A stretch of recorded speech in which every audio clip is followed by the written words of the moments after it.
እቺ ሴት ባሏ ከሞተ 5 ዓመታት አልፈውታል። ነገር ግን ዛሬ በአይኖቿ መሃል ተመለከተችው። ሊሳ ማመን አቃታት። በሀሳብ ተውጣ ወይም ተሳስቼ ይሆን ብላ አሰበች። ነገር ግን ሰውየው መነጽሩን ሲያወልቅ ያ የምታውቀው ባሏ መሆኑን አረጋገጠች። በዚህ መሃል ባሏ ከአንዲት ሴትና በልጆች መታጀቡን አስተዋለች። ከሁሉ በላይ ደግሞ የሚገርመው አብራ ያለችው ሴት ልክ እንደ ሊሳ መሆኗ ነበር። ሊሳ ግራ ገባት። ይቺ ሴት ማናት? ለምንስ እኔን መሰለች? የሚል ጥያቄ ፈጠረባት። እንዲሁም ከባሏ ጋር የምትኖረው ለምንድን ነው? ምን እየተካሄደ እንዳለ ለማወቅ ጓጓች። ነገር ግን ምን እየሆነ እንዳለ ማየት ሳትችል ባሏ ቀድሞ መኪና ውስጥ ገብቶ ሄደ። ሊሳ ባሏን የማግኘት እድሉ እንዳያመልጣት አልፈለገችም። ስለዚህ ወዲያውኑ ሹፌሩ እንዲከተለው ጠየቀችው። ነገር ግን ሹፌሩ ሌላ ደንበኛ ስለነበረው ፍቃደኛ አልሆነም ነበር። ሊሳ ባሏ ሲሄድ በማየቷ ደስተኛ አልነበረች። ባሏ ከዛሬ 5 ዓመታት በፊት በመኪና አደጋ እንደተገደለ ታስታውሳለች። ይህ አደጋ ባይከሰት ኖሮ እሷና ባሏ በትዳር 5 ዓመታት ይሞላቸው ነበር። ከባሏ አጠገብ ያለችው ሴት የእሷ ምትክ እንዴት እንደሆነች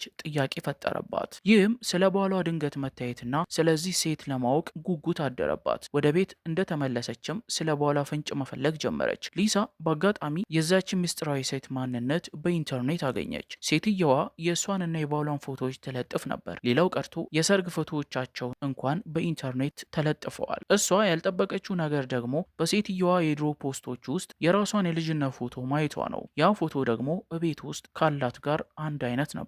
ይህም መንትያ እህት ይኖረኝ ይሆን ብላ እንድታስብ አደረጋት። ነገር ግን እናቷ የለሽም ብላ መለሰችላት። ከዚያም ቤተሰብ መሆናቸውን የሚያሳይ የድሮ ፎቶ አልበም አውጥታ አሳየቻት። ሊሳ 2 ወንድሞች ብቻ ነበሯት። ይህም ሊሳን ይበልጡኑ ግራ አጋባት። ለቅርብ ጓደኛዋ ነገረቻት። ይቺ ሴት ሕይወቴን ሰርቃኛለች የሚል ጥርጣሬ አደረባት። ጓደኛዋ ግን ነገሩ የማይመስል እንደሆነ ነገረቻት። ምክንያቱም ከመንትዮች በስተቀር በዓለም ላይ እርስ በርስ የሚመሳሰሉ ሰዎች እምብዛም አይገኙም። ስለዚህ በአካል ሄዳ እንድታጣራ መከረቻት። በዚያን ጊዜ ነበር ያቺ ምስጢራዊ ሴት ሁልጊዜም በምትለጥፏቸው ፎቶዎች ላይ ቦታውን እንደምትገልጽ ያስተዋለችው። አንድ ደፋር ሀሳብ ወደ አእምሮዋ መጣ።